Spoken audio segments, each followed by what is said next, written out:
Bismillahirrahmanirrahim. Assalamualaikum warahmatullahi wabarakatuh. Salam sang sejati. Sikap zuhud adalah amalan hati, sangat samar, dalam dan memerlukan kekuatan yang besar untuk menumbuhkannya. Nabi Muhammad Shallallahu Alaihi Wasallam pernah bersabda, zuhud itu di sini, takwa itu di sini, ketulusan hati atau ikhlas itu di sini, di dalam dadaku. Orang yang mampu menumbuhkan prinsip-prinsip zuhud di dalam kalbunya, berarti ia telah meneguhkan bangunan tauhid yang kokoh. Hanya Allah lah yang dia tuju. Akhirat adalah negeri tujuan hidupnya, serta tak mudah terpikat oleh rayuan dan gemerlapnya duniawi. Dia tidak mengejar-ngejar hal duniawi, tetapi duniawi justru mengejarnya. Rasulullah Shallallahu Alaihi Wasallam bersabda, barang siapa yang keinginannya adalah negeri akhirat, maka Allah akan mengumpulkan kekuatannya, menjadikan hatinya kaya, dan dunia akan mendatanginya dalam keadaan hina.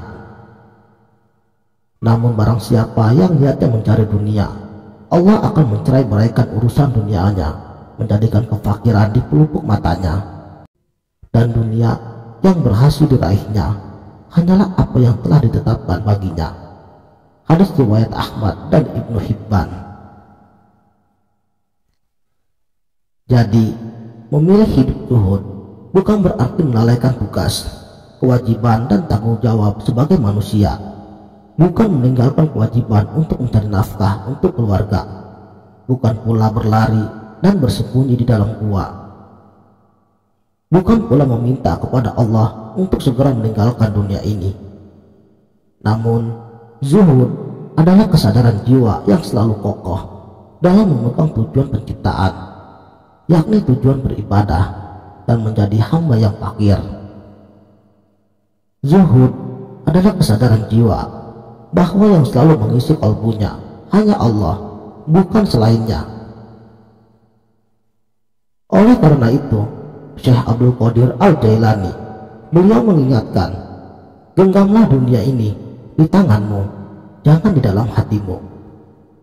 Imam Hasan Al-Basri, beliau pun pernah berkata, aku telah menjumpai suatu kaum dan berteman dengan mereka. Tidaklah mereka itu merasa gembira karena sesuatu yang mereka dapatkan dari perkara dunia, juga tidak bersedih dengan hilangnya sesuatu itu.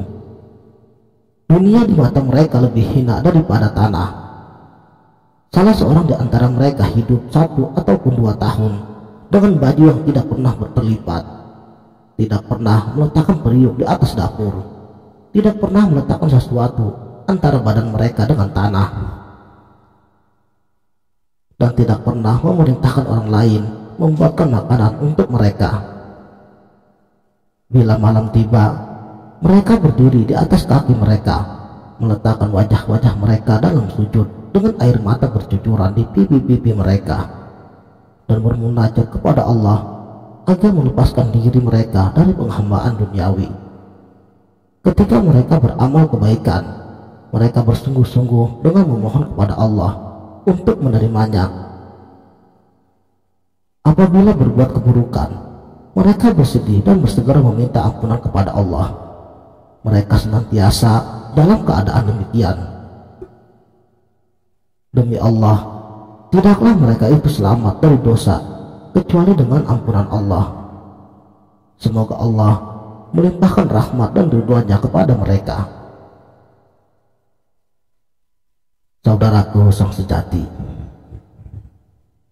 orang yang zuhud adalah orang yang selalu bersikap sabar dalam penderitaan, selalu bersikap qanaah dengan seluruh pemberian Allah, bertawakal dan bertakwa, serta yakin dengan keyakinan penuh akan jaminan Allah, sehingga ia akan mantap dalam beribadah, mempunyai tujuan hakiki dalam hidupnya, serta menjadikan dunia dan usahanya sebagai media untuk persiapan kehidupan abadi di akhirat kelak. Zuhud adalah dunia dan perhiasannya tidak mampu mempengaruhi dan memberi bekas di hatinya dan melalaikannya dari Allah. Bila orang tak mampu menumbuhkan sikap zuhud dalam hatinya, maka selamanya akan selalu dalam kekhawatiran, kebimbangan, dan kegelisahan dalam urusan dunianya. Kegagalan dalam kehidupan materialnya akan selalu menghantui, sehingga melupakan tujuan hakikinya untuk menyembah dan mengabdi hanya kepada Allah. Dia akan selalu rakus dan tamak untuk mengejar harta benda, kedudukan dan urusan duniawinya. Rasulullah Shallallahu Alaihi Wasallam bersabda, sekiranya anak Adam memiliki harta sebanyak 2 bukit, niscaya ia akan mengharapkan untuk mendapatkan bukit yang ketiga, dan tidaklah perut anak Adam itu dipenuhi melainkan dengan tanah. Dan Allah menerima taubat siapa saja yang bertaubat. Hadis riwayat Bukhari dan Muslim. Wabillahi taufiq wal hidayah. Wassalamualaikum warahmatullahi wabarakatuh.